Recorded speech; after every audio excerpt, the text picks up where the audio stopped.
случилось в 2221 году. Я тогда жил на секретной базе в Аргентине. Участвовал в медико-биологическом эксперименте в качестве подопытного.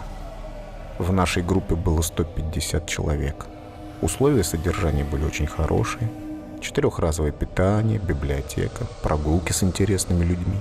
Именно тогда меня увлекла идея поиска Бога. И помог мне в этом никто иной, как профессор Чищарский из Иштымского научно-исследовательского центра. Его доклад о конструкции Вселенной я впервые услышал по радио. Таким образом, уважаемые коллеги, история всемирной космонавтики зашла в тупик из-за нашего с вами в корне неверного представления о конструкции Вселенной, которая на самом деле представляет из себя не что иное, как твердую субстанцию. А планеты, включая и нашу Землю, полости в ней, наподобие дырок в сыре. Сыр. Полости сообщаются между собой ходами, наполненными жизненно важными элементами, такими как нефть, природный газ, кислород, вода, которые позволяют обеспечивать жизненный цикл биологическим организмам. И чтобы достичь иных планет и цивилизаций, нужно было не запускать дорогостоящие ракеты в так называемый космос, а вгрызаться в почву у нас под ногами, в поисках очередной полости стеречь планеты. Другой альтернативы просто не существует. Уверен, все с этим согласны. Проходимец!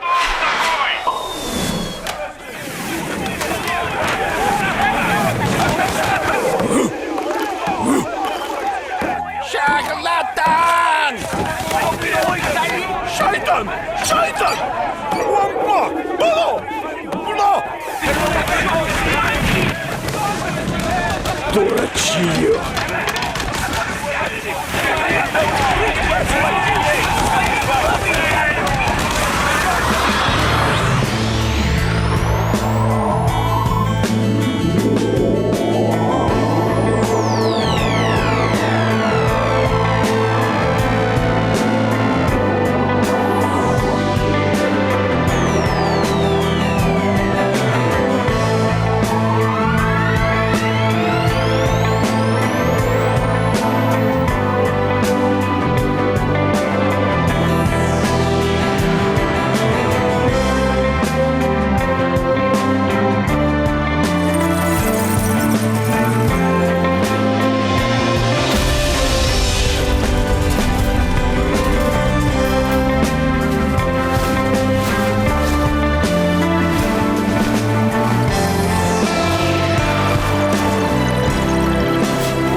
Да.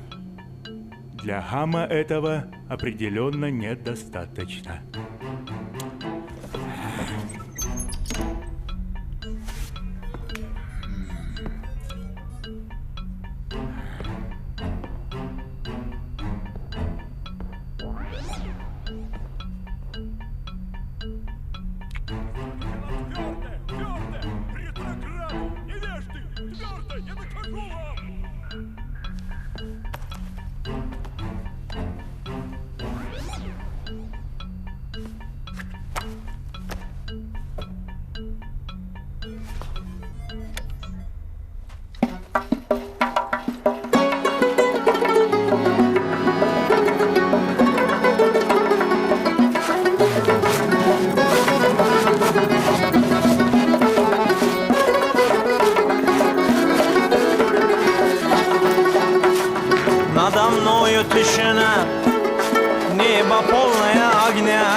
тревожь меня, я свободен вновь.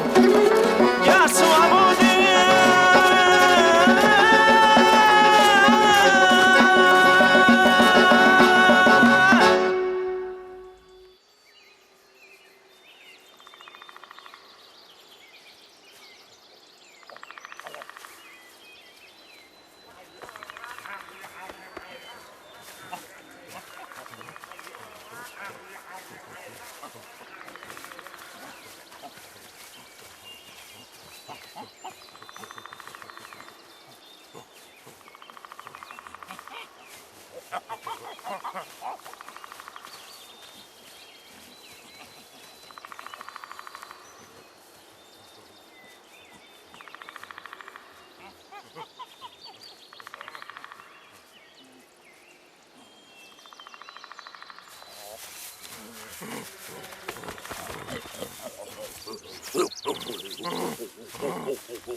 Профессор, давайте сразу договоримся. Мой интерес в предстоящей экспедиции чисто практический. Реальный спрос на метеориты – чудовище! А земные запасы фактически исчерпаны. НАСА перехватывает все метеоритные потоки прямо на подлете. НИИ «Парсек» – бюджетная организация, а мой ТО «Метеорит» при НИИ не настолько богат, чтобы конкурировать с НАСА, но может себе позволить финансирование межпланетной экспедиции в твердый космос для разведки новых метеоресурсов. Таким образом, вы, как научный руководитель, получаете все доказательства правильности вашей теории конструкции Вселенной. А я, как продюсер, имею в результате уникальный по составу лот для АМА, то бишь Хельсинского аукциона метеоритов. Ну что, по рукам? Уважаемый Герман Борисович, у меня 6-мета готова!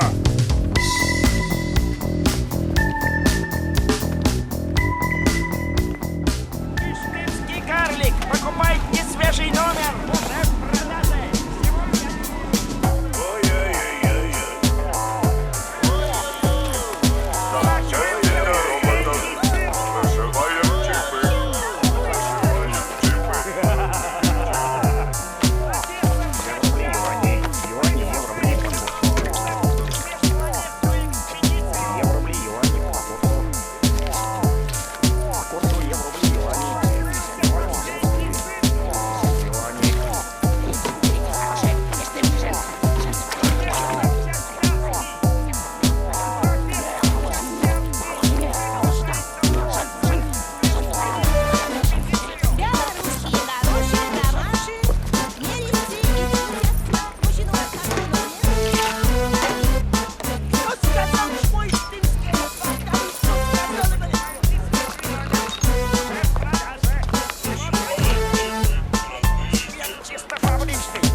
Минуточку.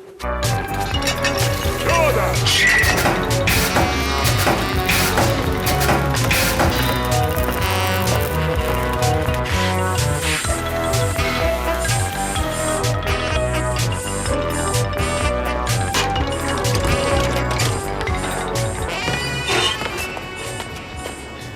Знакомьтесь, конструктор космохода Шишинников. Федор.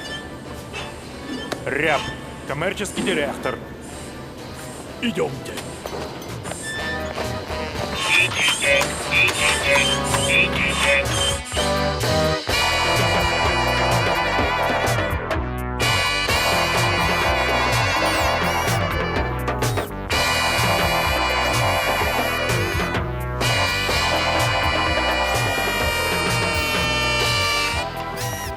Ну что ж, проект, конечно, шикарный.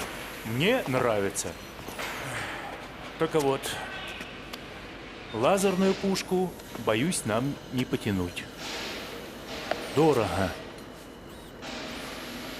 Нужен вариант подешевле. Есть идеи, Федор? Например, уборка снежных завалов на улицах городов Северного Швейцария в конце 20 века. Год массового внедрения роботов для охоты граждан представляла собой зрелище, вызывающее улыбку. Снегоуборочная техника целое время не управлялась непосредственно людьми. Из электронных документов той эпохи мы узнали, что в народе эти снегоуборочные комбайны прозвали «хап-хап». Несмотря на значительные энергозатраты и кажущуюся неуклюжесть, это были достаточно эффективные механизмы для своего времени. Мощные стальные лапы были способны захапать фантастический по тем временам объем снежной массы и переправить его по лентотранспортерному конвейеру непосредственно в кузов самосвала. Но этих механизмов катастрофически не хватало, и часто для уборки снега и льда приходилось прибегать к бесплатному ручному труду военизированных подростков. Низкий поклон тебе, хап-хап! Есть идея! Хоп-хоп-хоп. Недорого.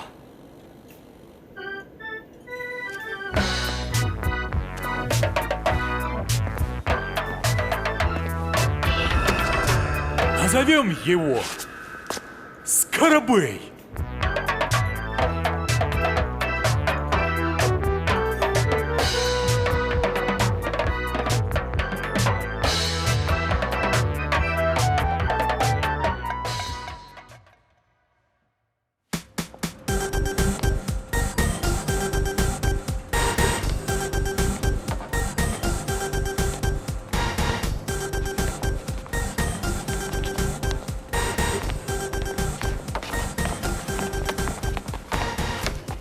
Спасибо вам, Герман Борисович. Вы настоящий мужик. Если бы не вы, лежать бы мне в Зиндане по гроб жизни. Будь здоров, пей здоров, Богдан.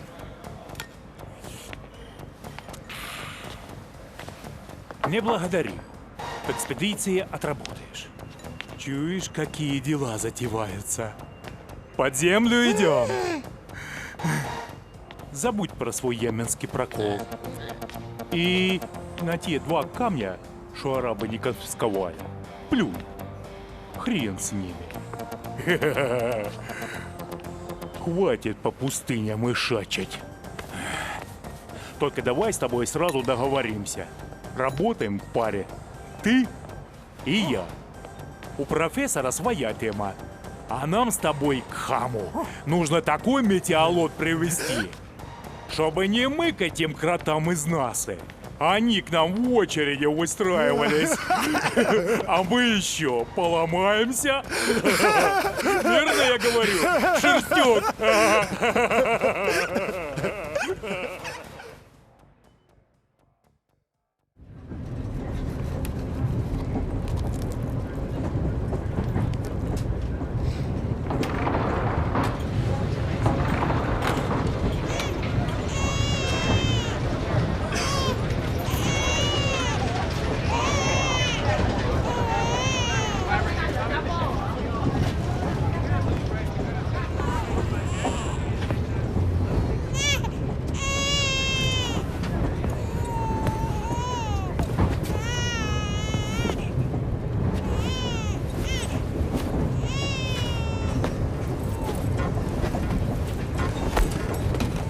Белье берите. Белье берите. Еще чего? Говно железное. Белье берите. Все берут.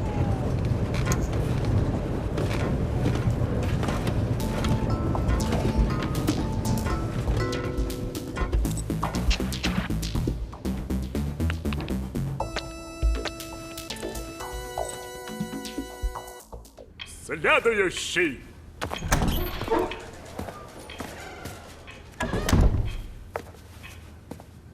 Здравствуйте. Вам повар нужен? Нам нужен. Нужен. Меня зовут Иршат Ладжиев, сценический псевдоним Хаврон. Позвольте объяснить. Вот здесь внизу про меня тоже написано. А, так вы цирковой повар! Нет, я клоун. Клоун Хаврон. Может, слыхали? Остался вот без работы. Цирки отменили навсегда. Возьмите меня с собой в поход. Я очень хорошо умею готовить. Честное слово. Ну что, возьмем клоуна? Возьмем. Куда он теперь? Нехай буде. Садись, Хаврон. Садитесь, Иршат. Объявляю первое собрание экипажа космохода «Скоробей» открытым. Давайте знакомиться. Научный руководитель экспедиции, ваш покорный слуга, профессор Чащарский. Продюсер проекта, уважаемый Герман Борисович Ряб, кандидат наук. Его заместитель, сотрудник НИИ «Парсек» Богдан Шерстюк. Главный конструктор космохода и его пилот, незаменимый Федор Жишинников. И наш повар Иршат Ладжиев. Только одно маленькое условие. Блюд из свинины в меню не будет. Ну, не будет, так не будет. Перебьемся. И, наконец, единственная женщина в нашем экипаже, дипломированный врач-целитель, очаровательная Ядвига Барсукова. Доброго вам здоровья!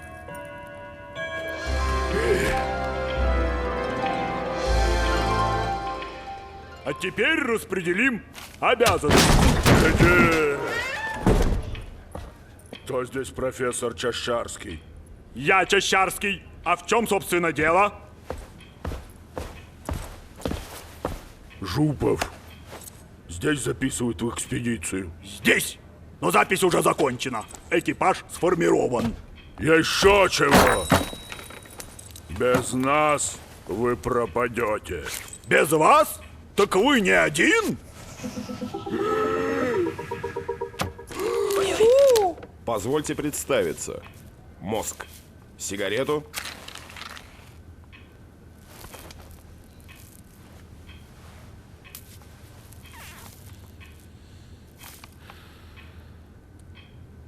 Прошу минуту внимания.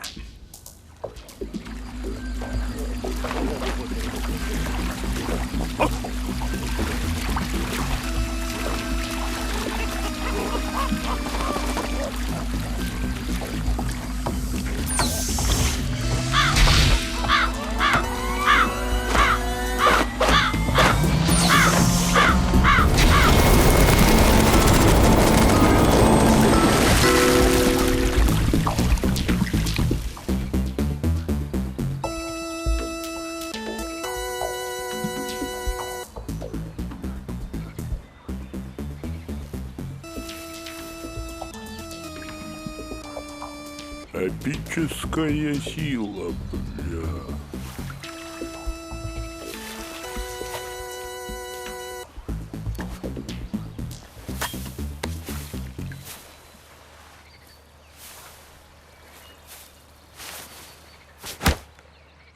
Так вы самый настоящий инопланетянин, попавший на Землю из-под земли. Дорогой мозг, вы же и есть подтверждение правильности моей теории конструкции твердой вселенной. То и зачем послал вас на Землю? Я вступил в конфликт с властями моей родной планеты и поэтому был сослан на Землю. Наша цивилизация более древняя. Межпланетные путешествия для нас – обычное дело. Я сам профессиональный навигатор и лично посетил не один десяток планет. Жаль, что пришлось познакомиться с Землей при подобных обстоятельствах. Спасибо моему другу и спасителю Жупову. Сам бы я еще долго добирался до Иштыма. Хочу предложить вам себя в качестве опытного штурмана экспедиции. А я готов отвечать за безопасность. Итак, экипаж пополняется 2 новыми членами. Старший штурман Мозг и начальник службы безопасности Жупов. Как вас? Вольфганг. Мои родители хотели, чтобы я стал музыкант. Но меня тянет в лес, в тайгу. Поэтому я перевел свое заграничное имя на русский и прошу называть меня Волчья Стай. И начальник службы безопасности Волчья Стай Жупов. Через терник к звездам, друзья!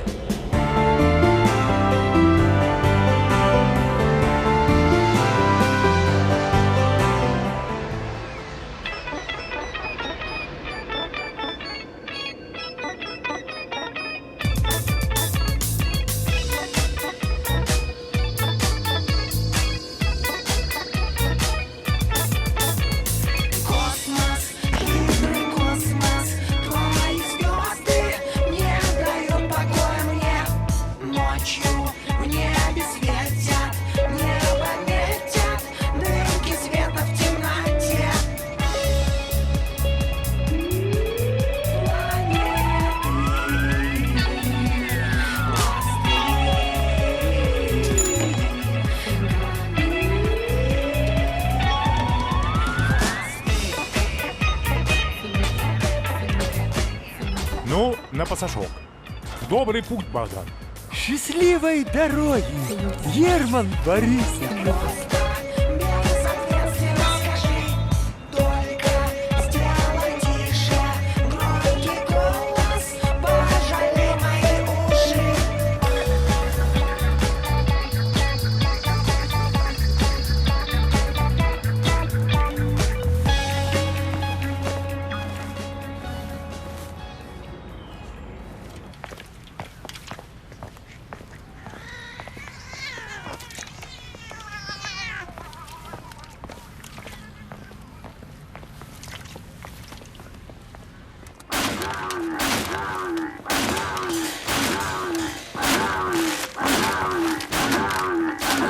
Посторожите, Герман Борисович, я на минуточку.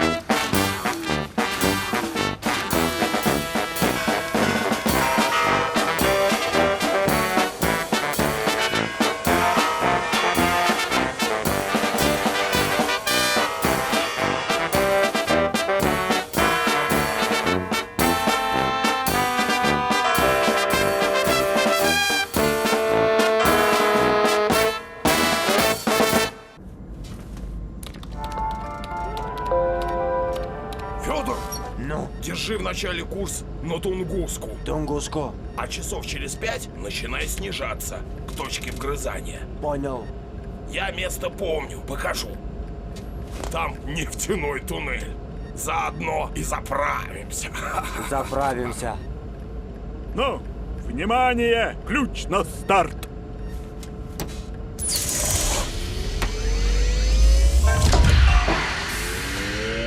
Начинаю отсчет. 10, 9, 8, 7, 6, 5, 4, 3, 2, 1, старт!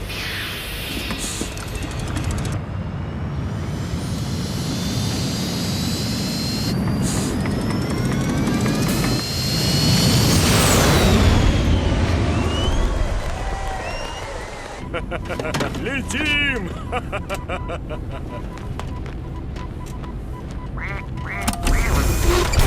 Ну что, космонавты, полет нормальный? Да. Как самочувствие? Поздравляю. Дай-ка я тебя отстегну. Поехали! Что там еще? Здравия желаю. Не пугайтесь. Я подполковник Гагарин, первый космонавт. Это неправда. Первый космонавт Юрий Гагарин погиб в авиакатастрофе более 300 лет назад. Не-не-не-не-не. Заходите, здесь нам будет удобнее. Давай, иди. Давай за мной прыгай.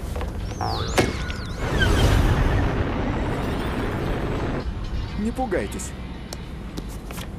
Этот снимок сделан на секретной базе в Аргентине. Авиакатастрофа, в которой я якобы погиб, была инсценирована Хрущевым.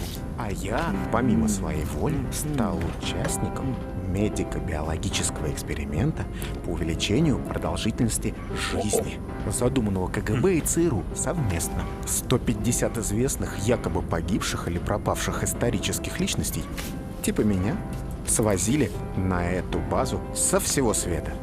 Нам вводили всяческие препараты, замедляющие старение, и наблюдали нас. А рядом со мной Джон Фицджеральд, президент США. А рисует нас Адольф Гитлер. Гитлер. А Элвис кушает щи.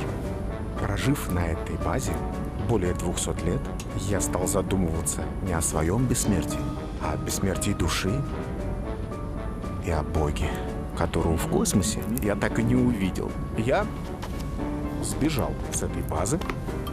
Организовать побег мне помог товарищ Чехов.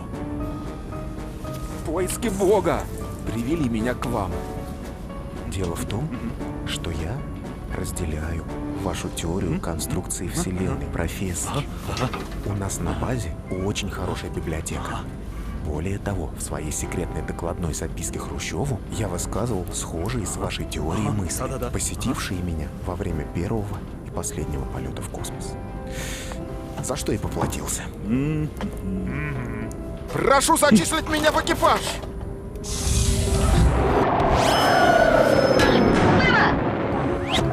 Назначаю почетным членом экспедиции первого космонавта Земли Юрия Гагарина.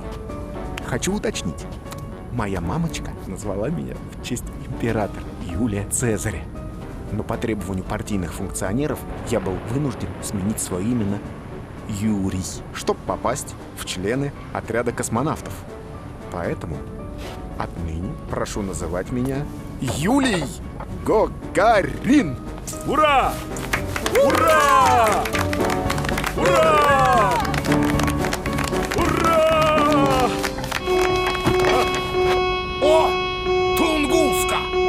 Всем пристегнуться!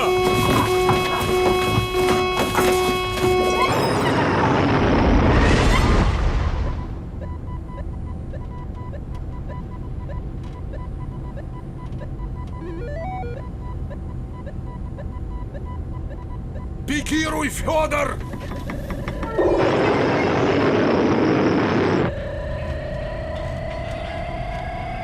Включить землеройный двигатель!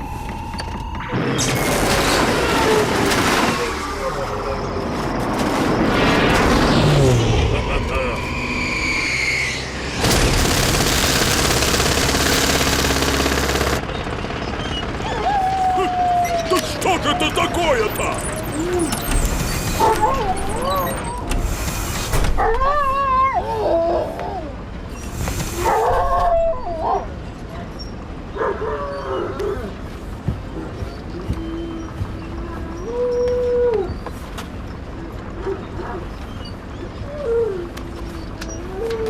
Лайка.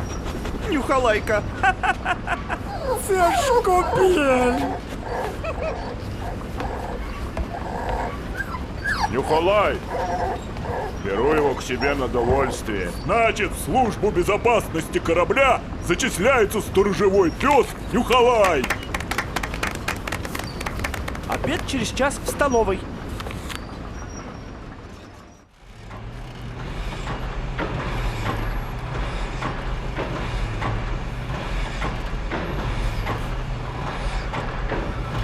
Ну все, полный бак.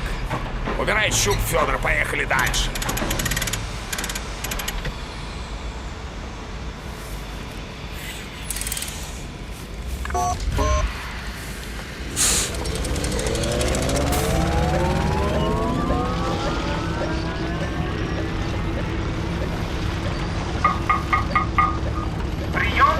гости, прошу всех кушать. Обед! Ну, хороша весть, когда кличут есть. Вы идите, а я подежурю.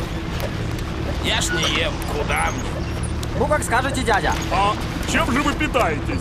Воздухом.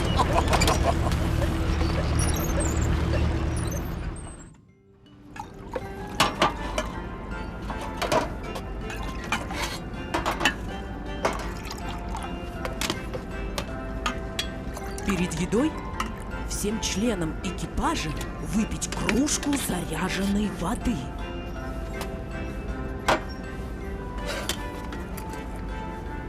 Молодец, врач.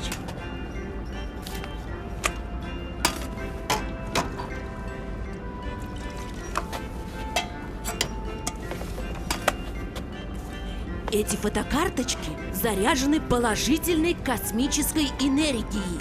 Для профилактики болезней перед сном положите их себе под подушку. Доброго здоровья вам!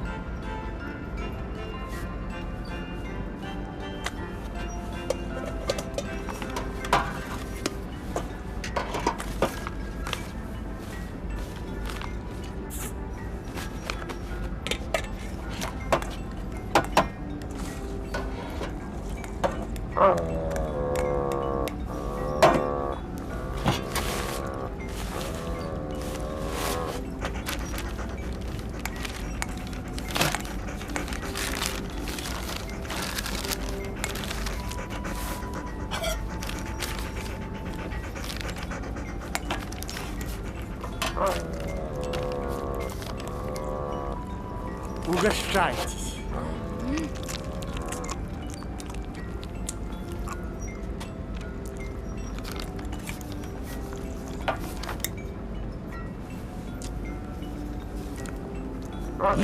Слышь, Шерстюк, На, держи. дай Нюхалаю чуток сальца.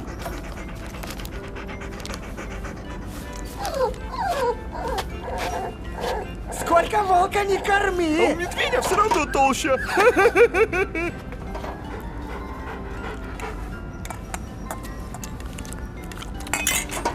Можно добавки? Конечно, Герман Борисович. Смалец.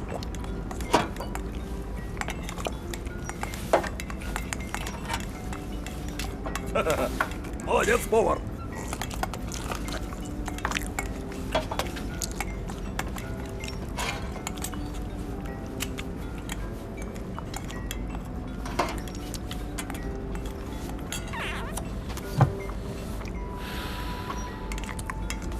Такой обед неплохо бы пивком смазать.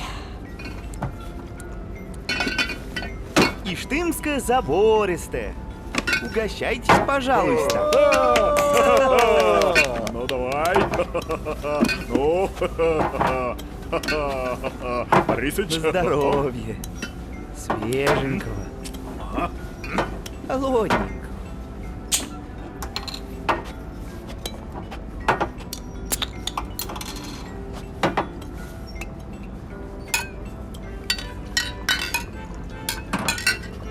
За тех, кто в море.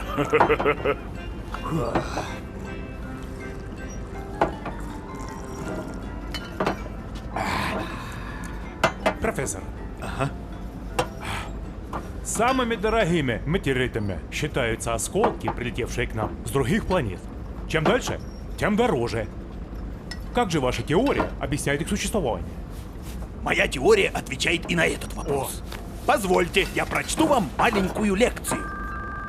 Планеты Солнечной системы находятся внутри земной полости и вращаются вокруг Солнца. Само Солнце висит в центре полости и удерживается на месте силами гравитации твердой Вселенной, направленными во все стороны от центра полости. При этом наше светило состоит из двух частей – темной и светлой. Темная часть – это так называемая черная дыра, а светлая – источник тепловой и световой энергии. На той части земной поверхности, которая обращена к черной дыре – ночь, а на противоположной – день. Солнце постоянно вращается вокруг своей оси. Земная кора также вращается внутри полости Вселенной вокруг оси, перпендикулярной оси вращения Солнца. Вращение происходит по принципу подшипника. Роль смазки играют природные ископаемые, такие как нефть и газ, запасы которых во Вселенной не ограничены. В процессе своего вращения земная кора проходит как более теплые, так и более холодные зоны твердой Вселенной. Таким образом происходит смена времен года. Свет звезд на небе – это не что иное, как многочисленные световые ворсинки-тоннели, пронизывающие толщу Вселенной наряду с нефтяными, газовыми и воздушными. Приближаемся к воздушно-кислородному туннелю. Члены экипажа приглашаются на заднюю смотровую площадку. Дышите глубже. Приезжаем в Сочи. Айда!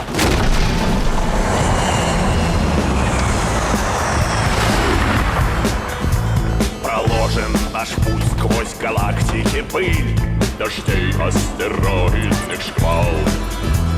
Заверен маршрут рукой капитана, что крепко сжимает штурвал. Вдали от каминов и от батарей меж звездами лютый мороз. В пространстве межзвездном ты нас обогрей. Звездный воз, звездный воз. Ни ватник, ни валенки тут не помогут, жаркий костер не разжечь. За сотни парсек на траве возле дома осталась буржуечка печь. Вдали от каминов и от батарей меж звездами лютый мороз.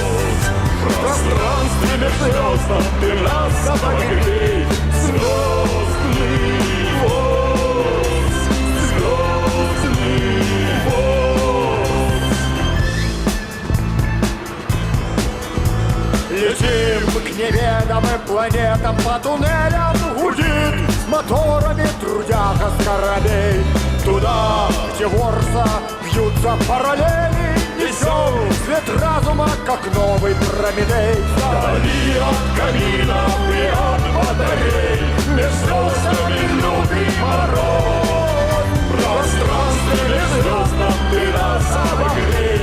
Звездный воз, звездный воз.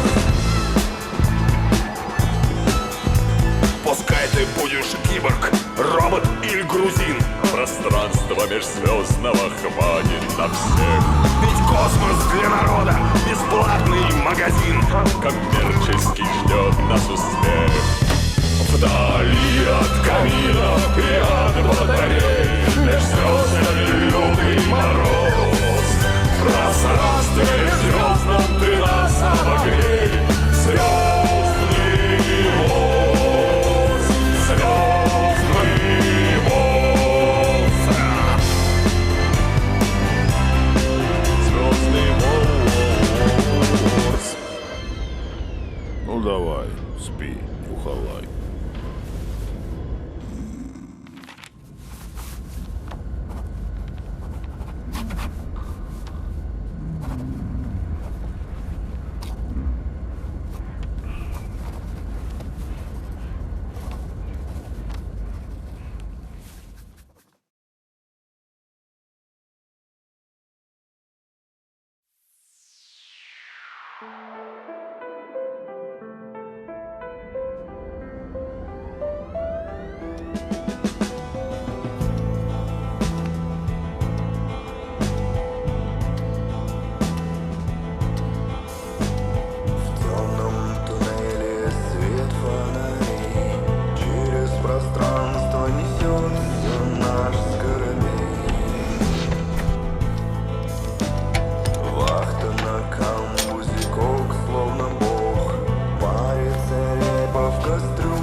Хари Рама, Рама Рама, всячески хранит пустячок.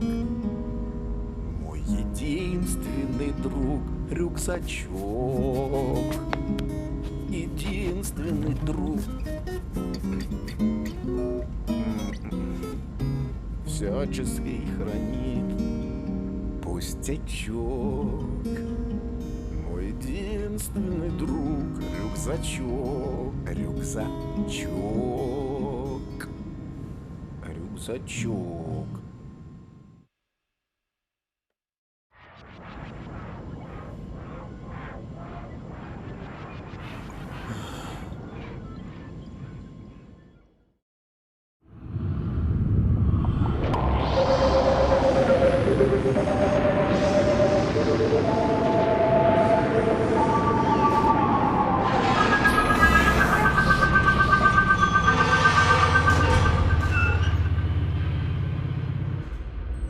Вставайте, профессор.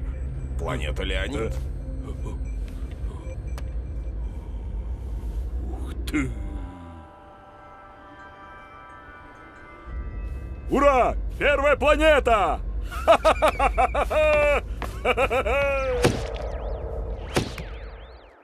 Твердая, твердая, твердая, твердая! Эй, эй, эй! Твердая!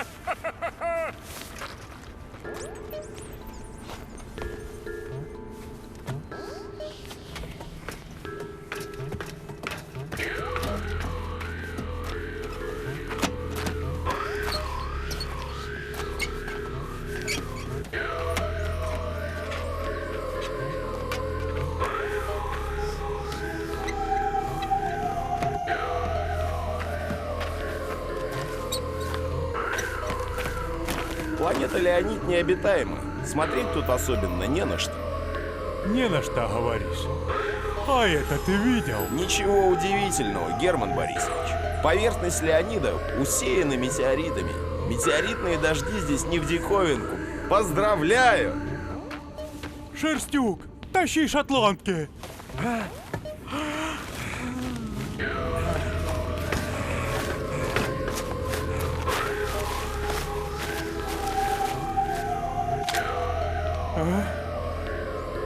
Ребята, помогите собрать метеориты, пожалуйста.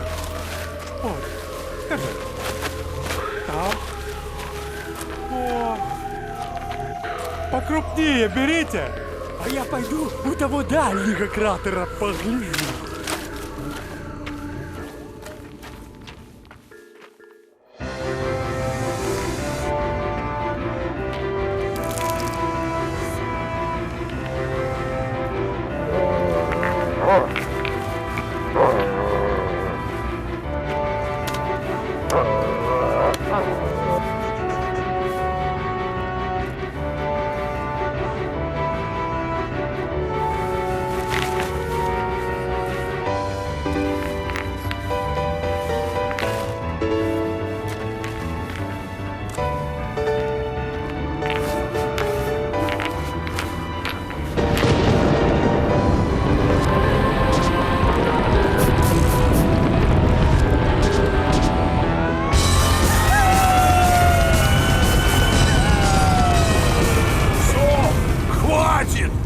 Двигать отсюда, сейчас дождь пойдет.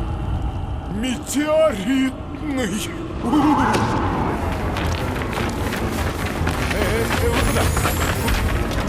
Куда же вы?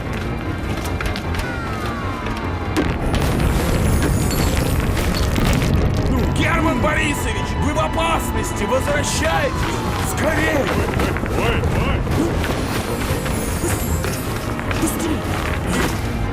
А где Шерстюк? Богдан! Возвращайся! Шабаш!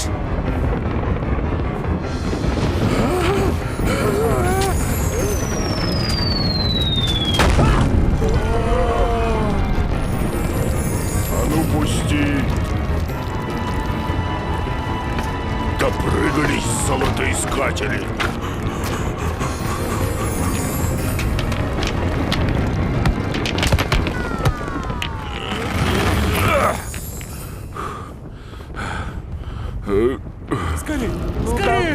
Давай!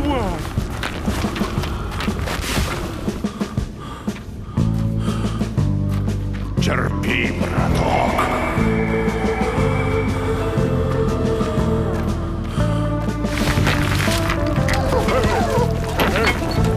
Эй, голубчик! Вали, профессор.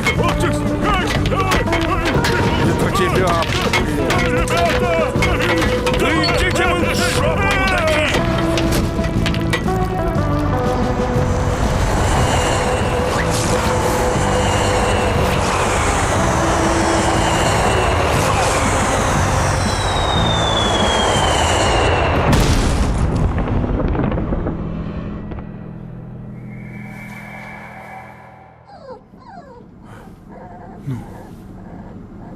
Ну шо?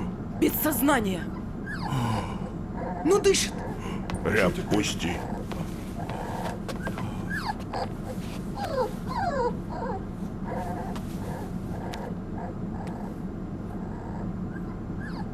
Ну шо?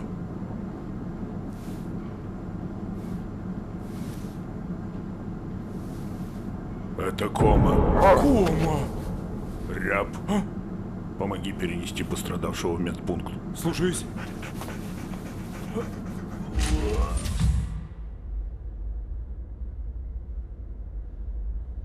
Давайте в медпункт.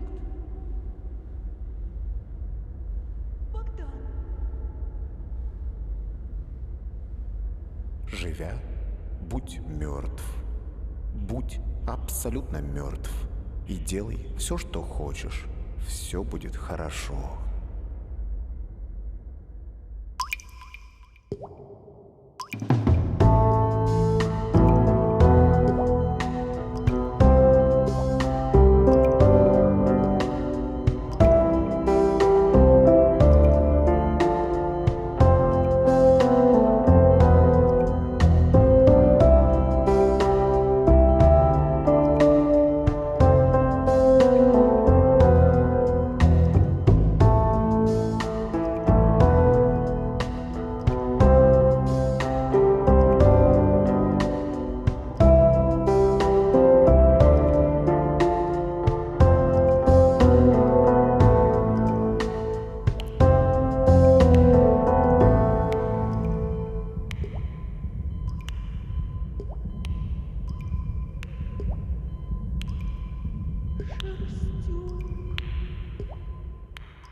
Космоход «Скоробей» прибывает на центральный космопорт планеты Колобок.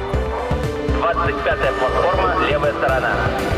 Встречающим отойти от края платформы.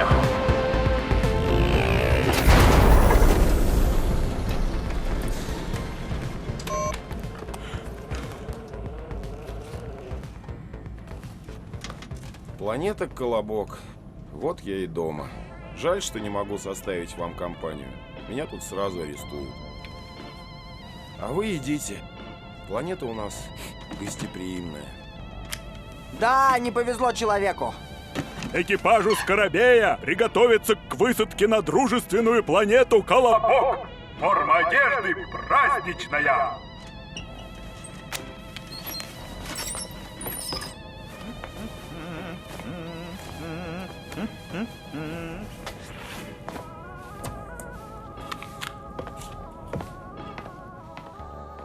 Ну, значит, как договорились, волчий стай, никому ни слова. А когда наступит подходящий момент, я дам знак. Укушу тебя за спину.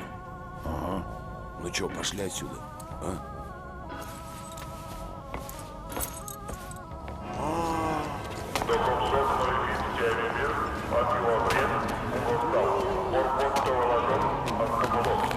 Гляди, Юлий.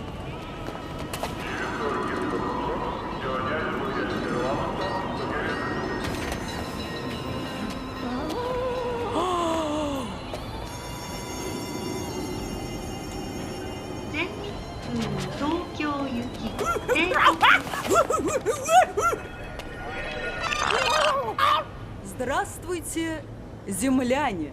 Добро пожаловать на Колобок. Меня зовут Юдив.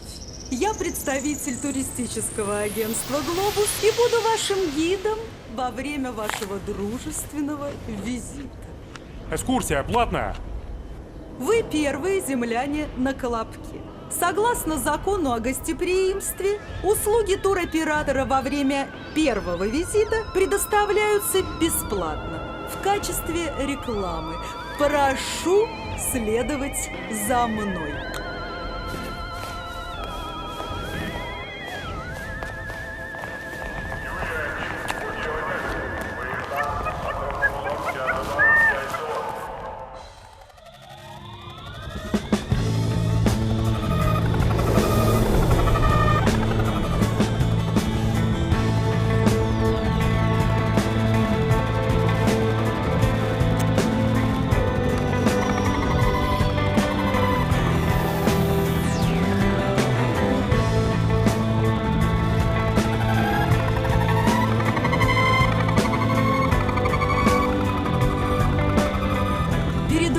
Памятник Цифиону, отцу-основателю нашей цивилизации.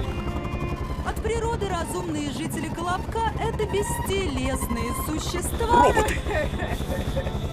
обладающие высокоразвитым мозгом. Но, к сожалению, у мозга нет ни рук, ни ног, а без этого всего невозможно построить все то, что вы видите вокруг. Цифион первым нашел ключ к решению этой, казалось бы, невыполнимой задачи. Дело в том, что нашу планету традиционно населяли еще и обезьяноиды, мозг которых совершенно не развит, но зато у них есть и руки, и ноги. Гений Цифиона позволил ему найти общий язык с обезьяноидами, приручить их, а впоследствии подчинить своей воле. Так возникли первые строительные бригады обезьяноидов, и у нас, колобчан, появились жилища и транспортные средства. Коренной перелом в развитии Колобка произошел тогда, когда руками обезьяноидов были построены первые манипуляторы-имитаторы рук, управляемые Цифионом. Позже появились манипуляторы и имитаторы ног, и в конце концов полноценные механические тела. Снабженные этими телами, лучшие умы Колобка, собранные Цифионом, дали такой толчок научному прогрессу, что технологии стали развиваться лавинообразно, и спустя какую-то 1000 лет мы смогли обходиться без помощи обезьяноидов, популяция которых к тому времени выросла неимоверно. Как раз тогда мы начали осваивать твердый космос. Кстати, наши первые космоходы чем-то неуловимо напоминали ваш Скоробей. В поисках других миров мы прилетели и на вашу Землю. Природные условия Земли сходны с природными условиями Колобка. Было принято гениальное решение. Разросшуюся популяцию обезьяноидов почти целиком отправить на вашу Землю на постоянное проживание. Обезьяноиды прекрасно прижились там и стали эволюционировать. Таким образом, вы, люди, прямые потомки наших обезьяноидов, что и пытался доказать своей теорией ваш земной ученый Дарвин. А вы-то сами от кого произошли? Наука Колобка не дает ответа на этот иррациональный вопрос. Лично я произошла от своей матери. Мы размножаемся почкованием. Вон, видите? Девушка с большим левым ухом. Это беременная колобчанка. Господи. Да-да. От левого уха отпочковываются девочки, а от правого мальчик. А вот и новорожденный.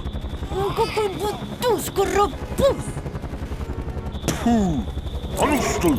Продолжим. Та небольшая популяция обезьяноидов, которую мы сейчас поддерживаем на Колобке, выполняет различные несложные работы. Это озеленение городов, помощь полиции и, самое главное, это работы на горных табачных плантациях. Ведь мы, колобчане, питаемся воздухом. И единственные вкусовые ощущения, доступные нам, это дым сигарет. А, теперь-то я понимаю, почему у них на каждом углу табачные автоматы. Начав космические путешествия вглубь Вселенной, мы смогли наблюдать за развитием различных цивилизаций и даже влиять на них. Так, около 300 лет назад к вам на Землю для ускорения научного прогресса был командирован наш инженер, которого вы все прекрасно знаете под именем Билл Гейтс. Да-да, верно. О, а вот и памятник ему. Узнаете? Здесь, на Колобке, он прославился тем, что был одним из создателей последней высокотехнологичной модели тела-имитатора, которой мы, колобчане, пользуемся до сих пор. Посмотрите, мое тело ничем не отличается от ваших тел, а тем не менее оно искусственное и управляется мною в области шеи слабыми импульсами биотоков. А какова дальнейшая судьба Цифиона? Много лет назад он отправился в одиночную космическую экспедицию и до сих пор не вернулся. На этом моя экскурсия заканчивается. Спасибо за внимание. Теперь у вас свободное время.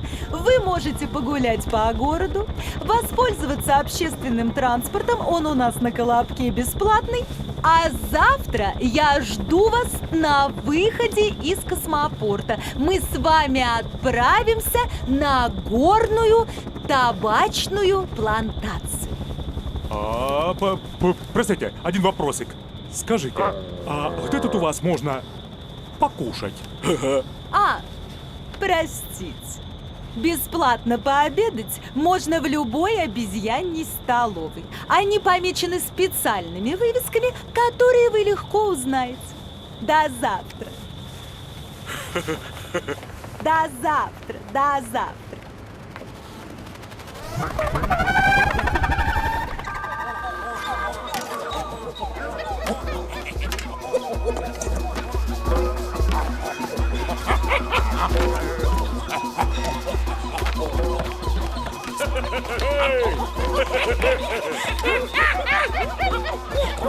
О, и гальюн имеется.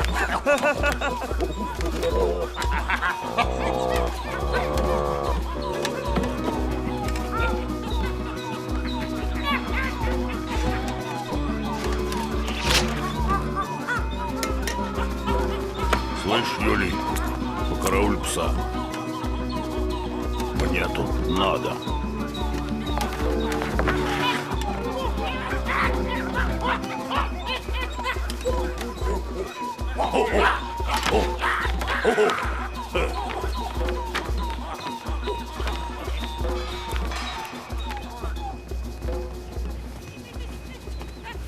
А ну!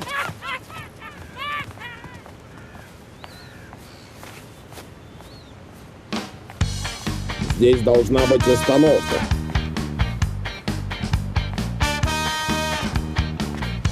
Мечтаешь изменить безумный мир, чувствуешь себя волшебным королем, принимаешь с космоса эфир, радуга цветной серебряным дождем. Ангелы играют на трубе, торжественно звучат мажорные лады. Ты веришь в независимый Тибет, латинский коммунизм и райские сады. Молодость и радость, ты главный партизан. Анархия и ярость, 13 обезьян. На следующий выходить.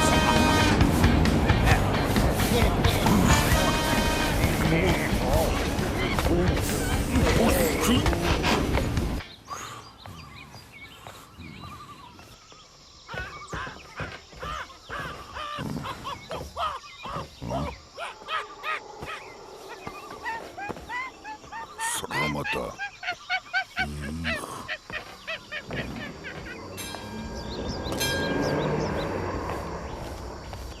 Ищи дом с черным квадратом. Поднеси меня к домофону.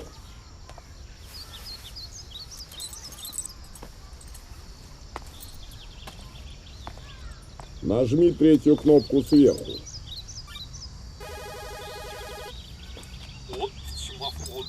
Ектор Томап Аклысоп.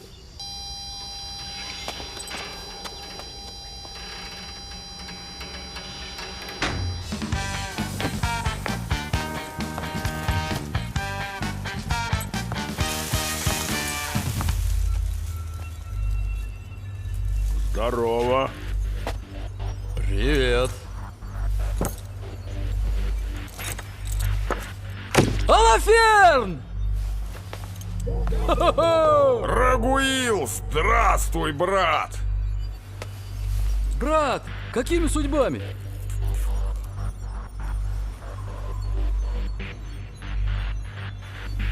Тебе что, разрешили вернуться из ссылки? Волчестай, покажи ему узелок.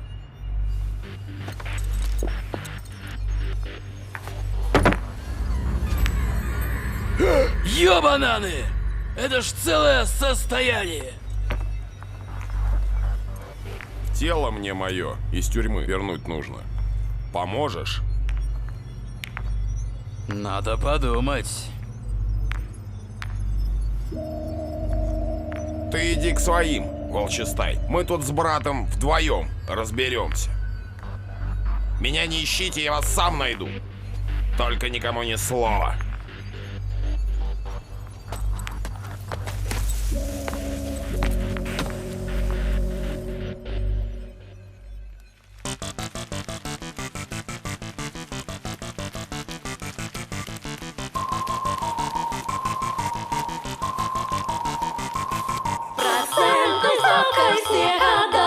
Он сверхнадежный! Липкий шарик. Доброе утро, земляне!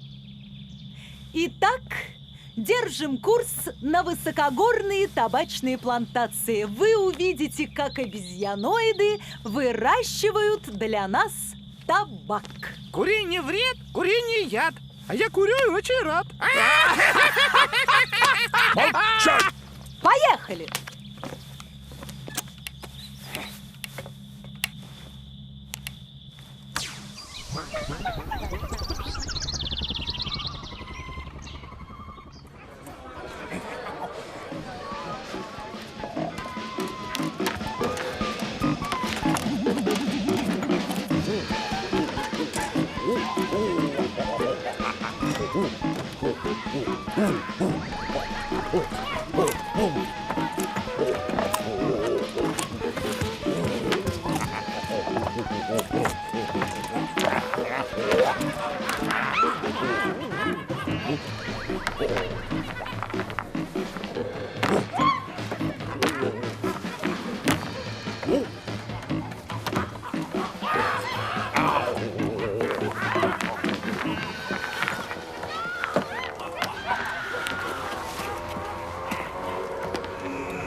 Земляне, ваш визит на планету Колобок подходит к концу.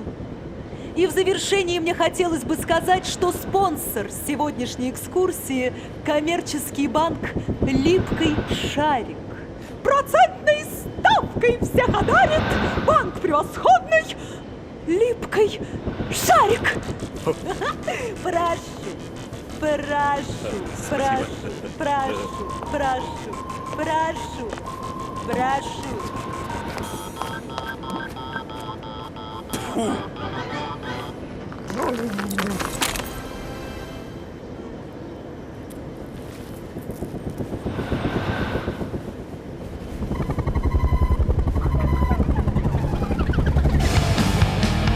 Молодость и радость, ты главный партизан. Анархия и ярость, 12 обезьян. Баран, бля!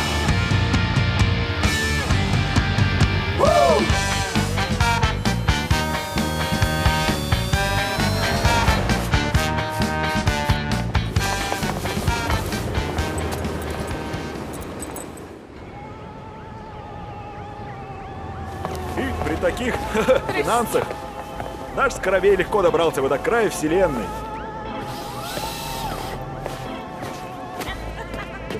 Юлия-1, Будионек, Военнам, Антропомсок, Театовар, Яйцелов.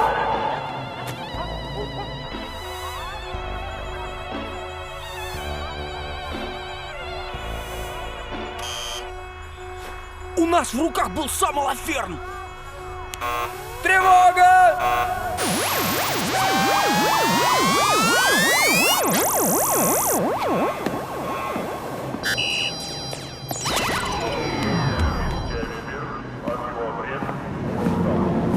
Шупов!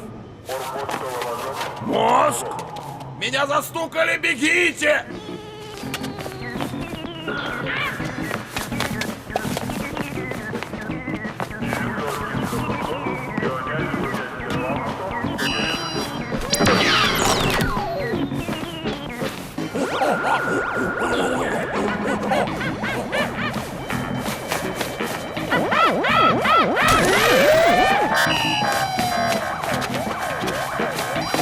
Еще чего?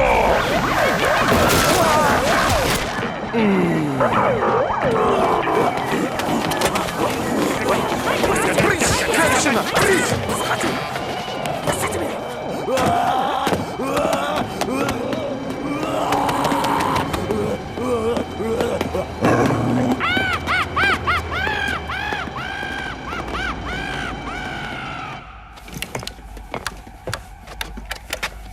Где же Шинников? Кто поведет Скоробей? О, Я так бежал и прыг через балкон. Давай, давай. Линять надо, я мента убью. Да едем. Ключ на старт. Давай.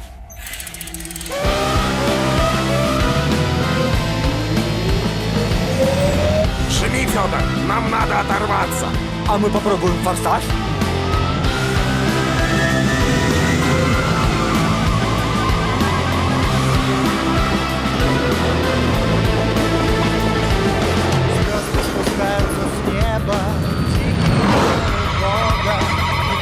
Сейчас будет поворот. За ним сбавляй скорость. И ныряй в малый туннель. Вот, видишь, справа. Там сразу глуши двигатель, глуши. Это наш единственный шанс.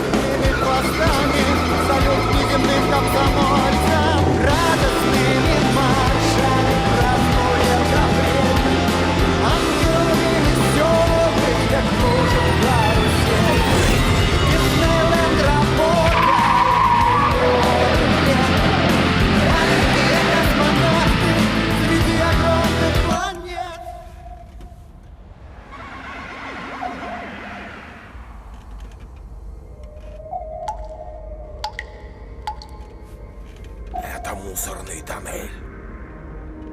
Вгрызаться будем здесь. Другого пути нет. Давай.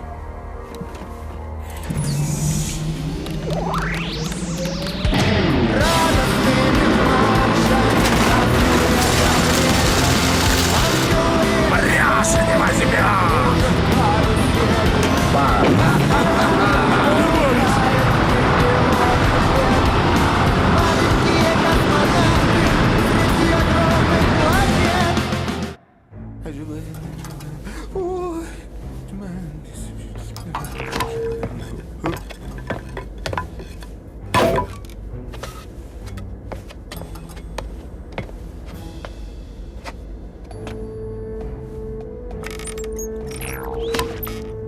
Спасибо, конечно, Волчистай. Ты настоящий друг. Буратино! Это даже не рай.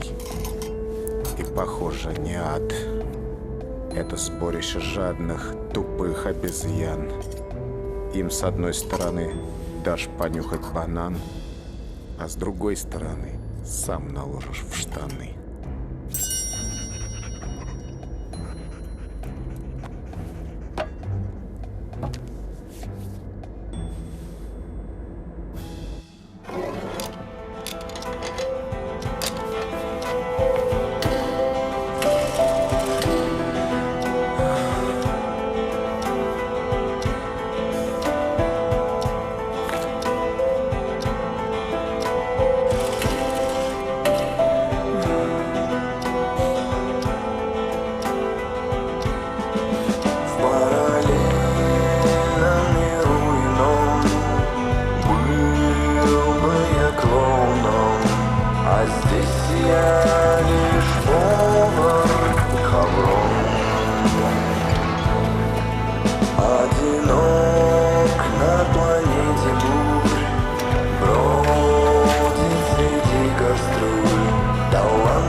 Профессор, проснитесь!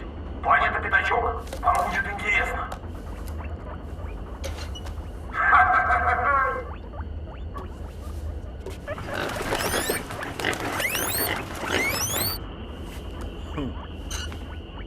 Подъем!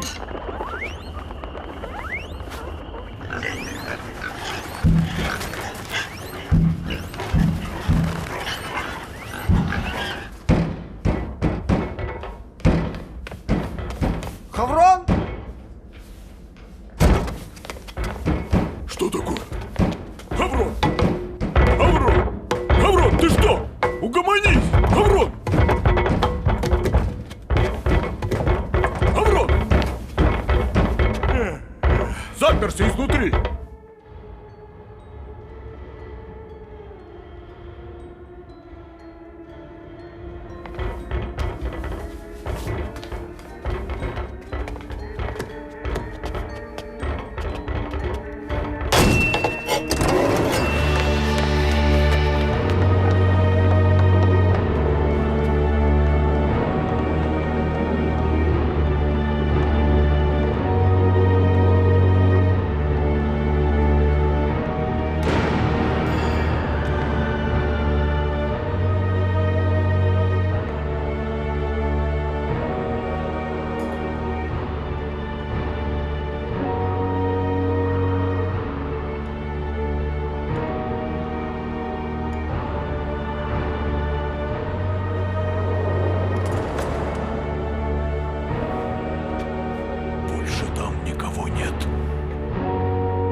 профессор, друзья!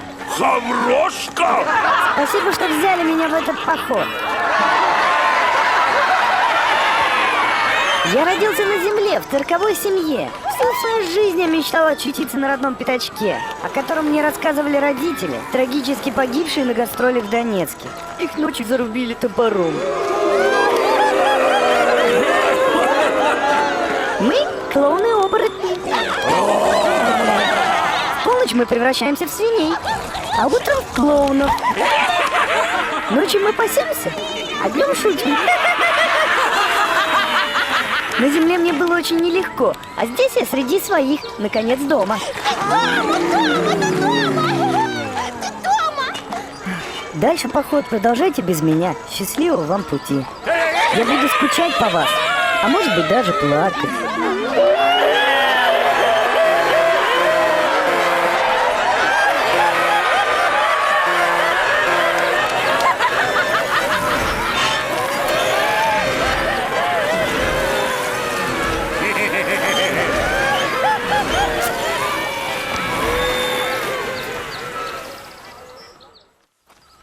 Видали, да? Хаврон-то какой у нас оказался. Планета.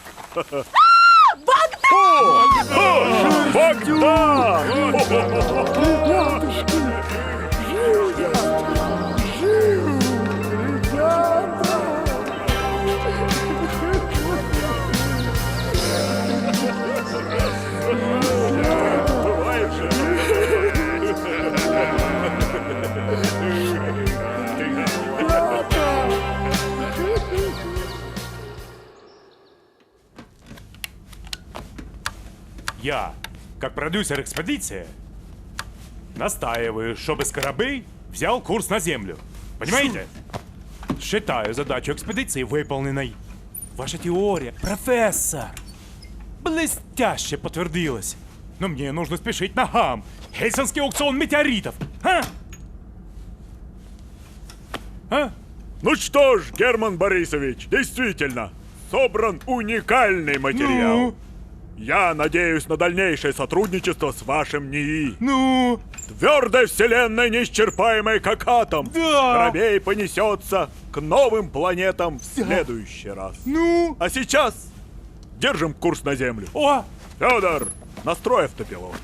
Я знаю, неподалеку тут прямой тоннель. Через 2 недели будем дома. Много было любви, как много было любви, и каким был милым твой взгляд, пока жарился хлеб.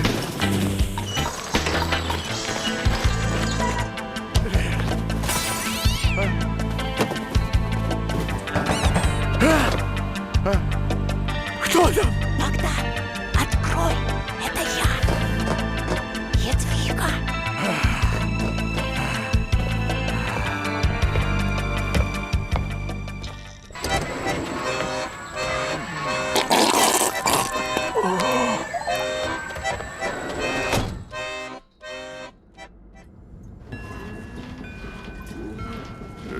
На сон грядущий. Вот это я понимаю! Ужин! Не то что стропня хауроновская. А как называется это блюдо, Ядвига? Жаркое по-цыгански. Ну, в связи с тем, что повар экспедиции Лоджиев поселился на пятачке, предлагаю назначить на его место врача экспедиции Барсукову. Возражений нет? Нет. Запрещена вам мертвечина и кровь и мясо свиньи, кроме того, что ряду. Ешьте что даровал вам Всевышний дозволенным благим, и благодарите милость его. Топора моего не видел. Ладно, завтра найдется. Спать. Отбой. Пойду-ка я спать. Ухалай, пошли.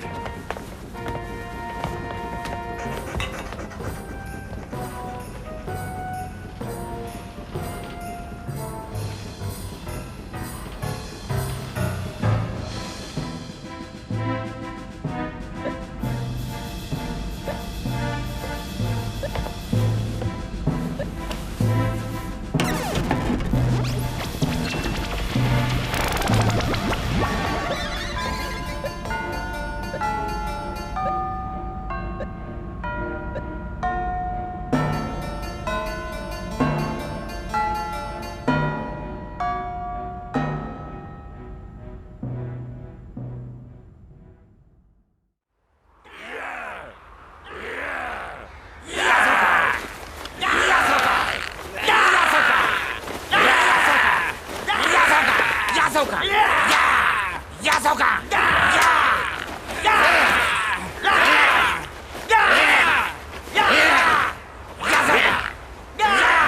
Эй! Давай!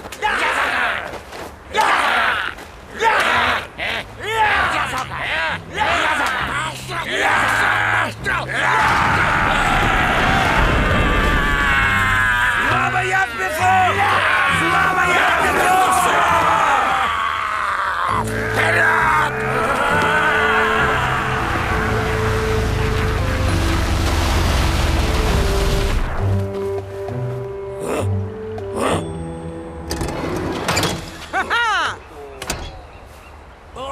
Какие люди без охраны! Я Змейка! Какими судьбами? Иди, я тебя помну! Я спец! Слава я спецу! Я спецу! Слава я спецу! Я спецу! Голубей! Камон, разгружай этого!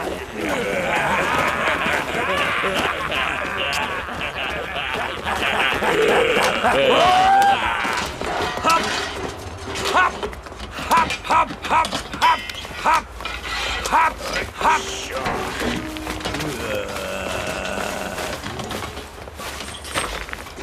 Я Змейка! Тут хорошие шотландки с какими-то камнями! Камни высыпать, шотландки забрать! Камни высыпать, шотландки забрать!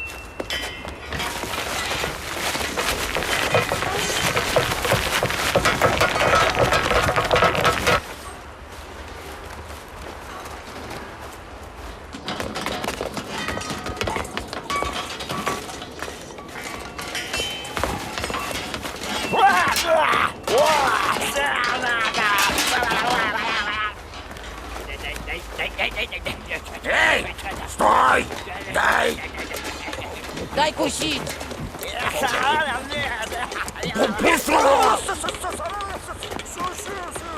Шевелись! Слава я спеца! Я спеца, Голубей, камон! Тут спят какие-то! Зарубить их! Я Змейка! Там спят какие-то! Зарубить их! Я тебя зарублю! Вяжи их и в трактор! Они на нас еще поработают. Держи их! Им трактор! Ты что, их потравила, что ли? Не боись, скоро проснуться. Ожидал меня, сокровища!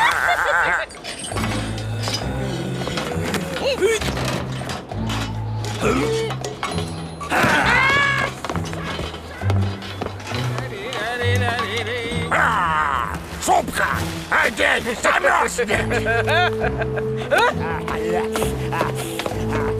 Давай! Давай! Ну, быстрее! Быстрее!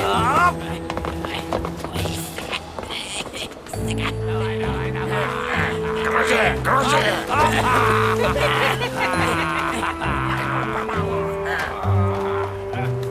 Голубей! Камон! Помоги нам! Слава, я спецом! Я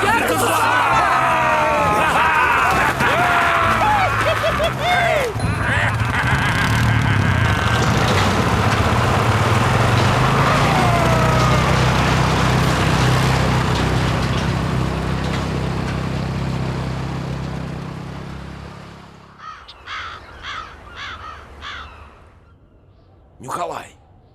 Гулять! Нюхалай! Гулять! К левому кожуху полуоси приварен верхний рычаг. Детали шарнира полуоси. Вилка, а также кулак. Замочный штифт на обеих вилках. Имеет 4 канавки. Центральный шарик имеет лыску при сборке шарнира на траке. Углы наклона осей шкварней имеют разность размеров. Зазор допускается между углами от 3 до 5 миллиметров. Как рычаги, так и кронштейн работают на шестернях. Планет зад, где есть резьба, плотно зажат в пазах. Развальцован в отверстии колеса, конец рулевого вала, имея в ситуации рычагах кнопку переливания сигнала.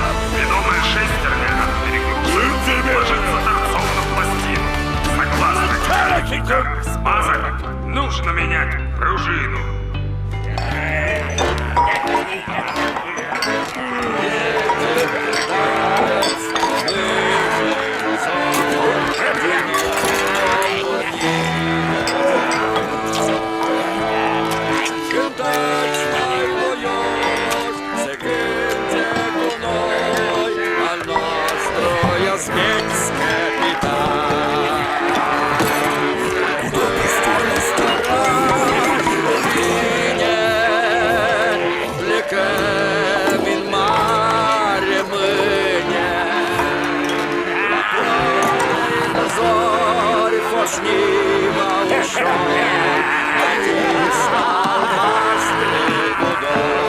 Целый паром! Отличных ребят! Челноков! Затонул в пьяном море! Такую партию скатов везли от косоглазых! И все к барсукам! На дно! Помянем! Не чокаясь!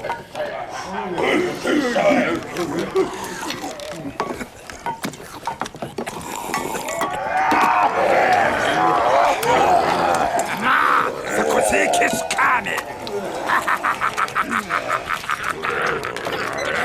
Одна я выжила! В бочке из-под бензина закрылась! Водоед! Очнулась под Архангельском! Че это? Ну, город такой на земле! Между прочим, я там тоже неплохо зарабатывала.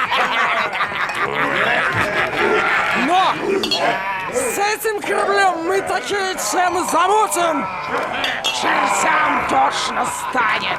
Слава Язбецу! Язбецу слава!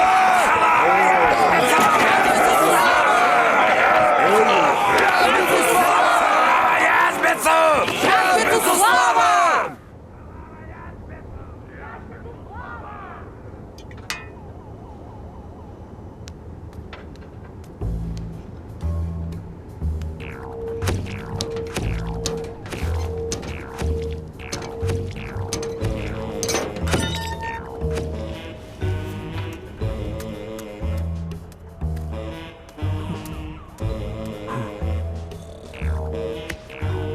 Проснитесь, профессор. Мы в опасности. Это планета Атит, а Барсукова — предатель. Нам нужно бежать. Тихо, не шуметь. Где мы? За дверью охрана. Подъем! Вставайте! Это не люди, это скоты. Едвига, никакая не Едвига, а Язвига. Жена Язбеца, ихнего главного. Сволочь редкая. Если нас поймают, нам кобздец. Федор, развяжи меня! Вот она, заряженная водичка. Вот тебе путешествие в твердый космос. Гонять надо, профессор. Чуял, цыганва. Все, уходим по одному. Да поможет нам Цифион.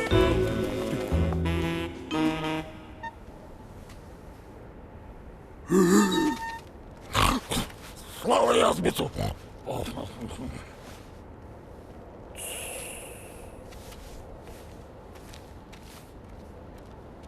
Ай!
Нас застукали! Ходу!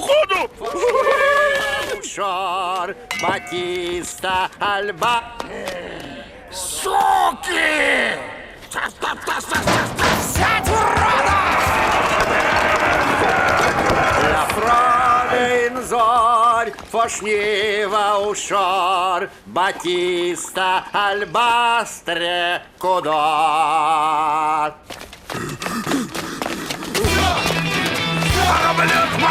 Сядь, урода! Стой! Стоять! Стоять, космонавты!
Федор?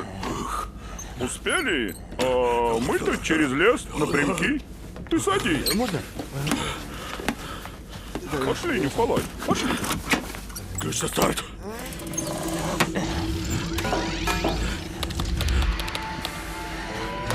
Федор, спаси нас! Давай!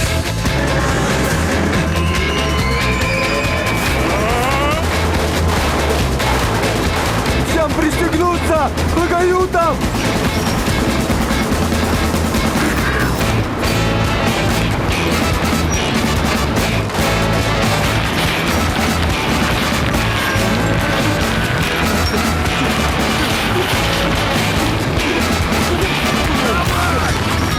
Богдан, помоги!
на совет нечести и нечисти.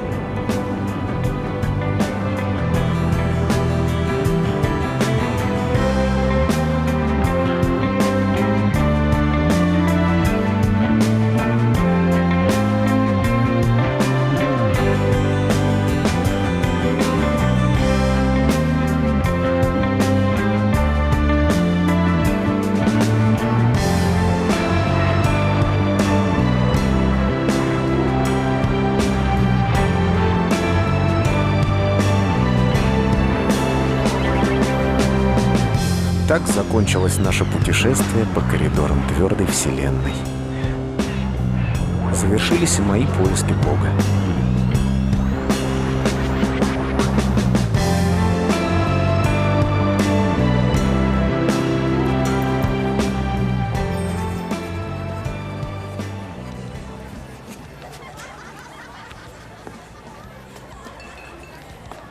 Спасибо большое. Спасибо.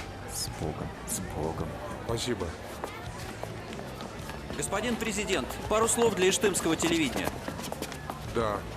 А что вы думаете о состоянии современной научно-фантастической литературы? Я вообще никогда фантастикой не интересовался. Вот первая книжка, которую прочитаю. А чем заинтересовала?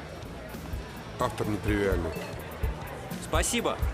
Сегодня радостный день для всего читающего и думающего населения Наукограда Иштыма. Родился новый писатель. Спасибо. Спасибо. Бог.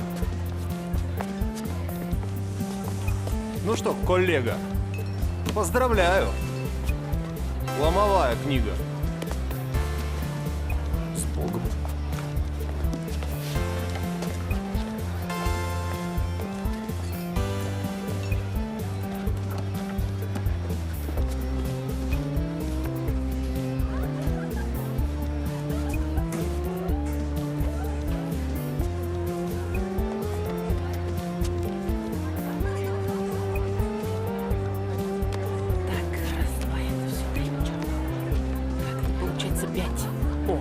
Женщина! Женщина! Простите, несколько слов для А с иштымского... удовольствием. Значит, вот сюда. Считаю Юлия Гагарина выдающимся писателем современности. И будем прямо в нашей школе программу, прям вводить его произведения. Потому что эта самая программа у нас в школе тоже. Здрасте. Понятно? Вот так и запишите. Это самое. Спасибо. А еще есть книжки-то у вас? А книжки-то есть еще? Более 29 тысяч копий «Звездного ворса» было продано в одном только Иштымском доме книги, откуда мы сейчас ведем наш репортаж. В чем же притягательная сила этого романа? Спросим читателей. Простите, пару слов для Простите.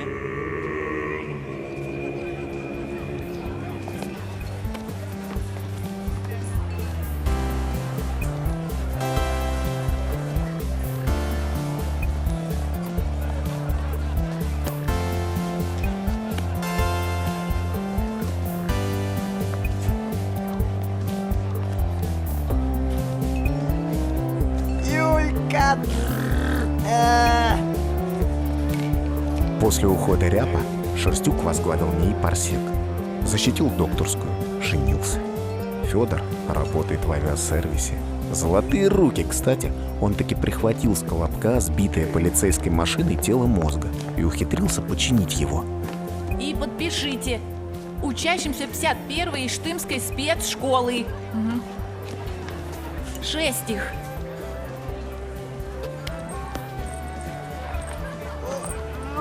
А ну-ка, мать, пусти-ка.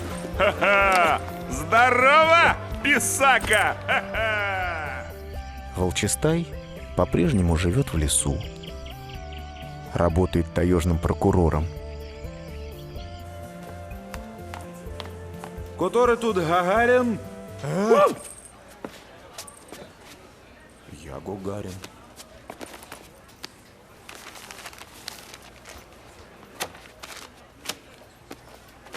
Распишитесь.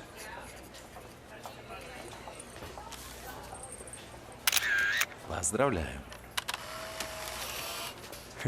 С Богом.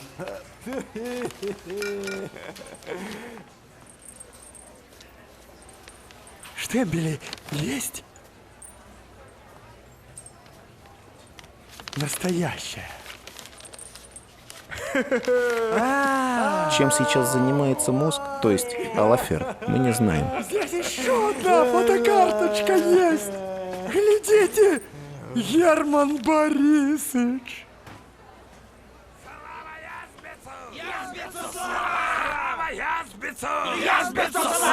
Погоди-ка, это ж мой тулуп.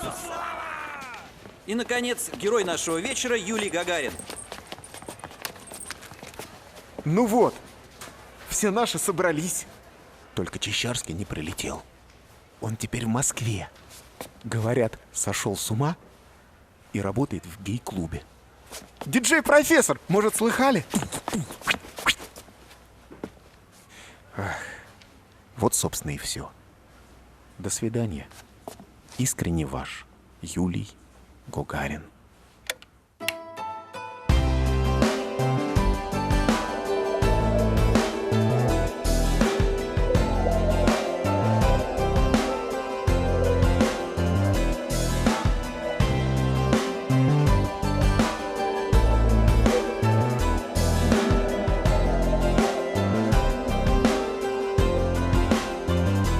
Наше племя молодое, краснозадое и злое, прорастает из-за поя, словно дерево урод. Наше дерево коряво, а затылочки кудрявы, ненасытною оравой умножается наш род.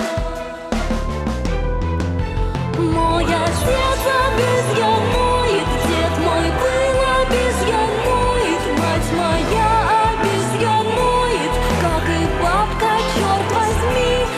Обезьяньи наши руки под воздействием науки, только дети или внуки станут, может быть, людьми.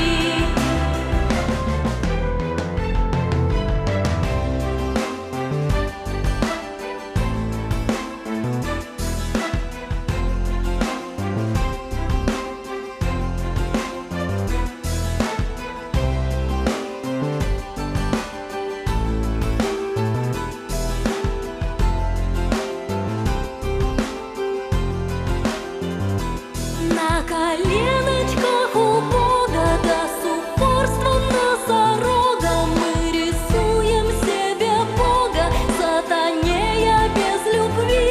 Бог не видит и не слышит, в нашу сторону не дышит, и грыземся мы, как мыши, повторяя «Селяви». Мой отец обезьяноид, дед мой был обезьяноид, мать моя обезьяноид, как и бабка, черт возьми. Обезьяньи наши руки под воздействием науки, только дети или внуки станут, может быть, людьми.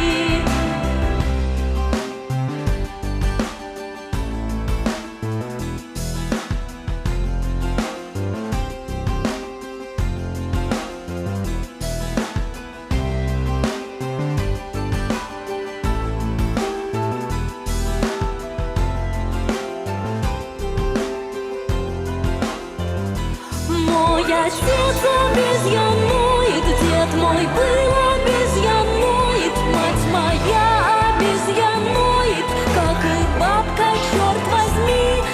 Обезьяньи наши руки под воздействием науки, только дети или внуки станут, может быть, людьми.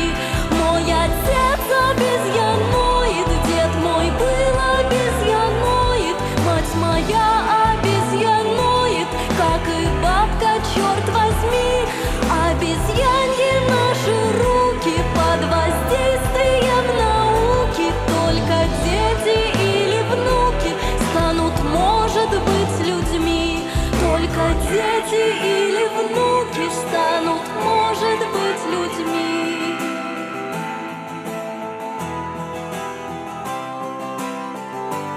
Только дети или внуки станут, может быть,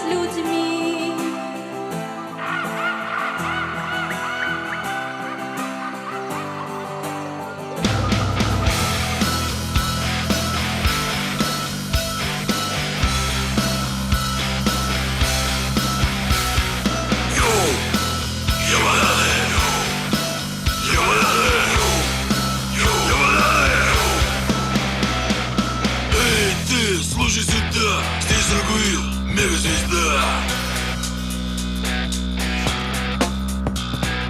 Я голубчанин, узок мой зрак. На нашей планете все курят табак.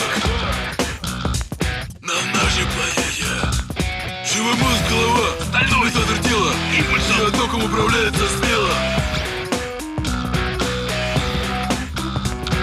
Планета, йоу, земного типа она, обезьяноидами глупыми населена. Наш отец-основатель, мозг Цефион, он обезьянам поставил пистон.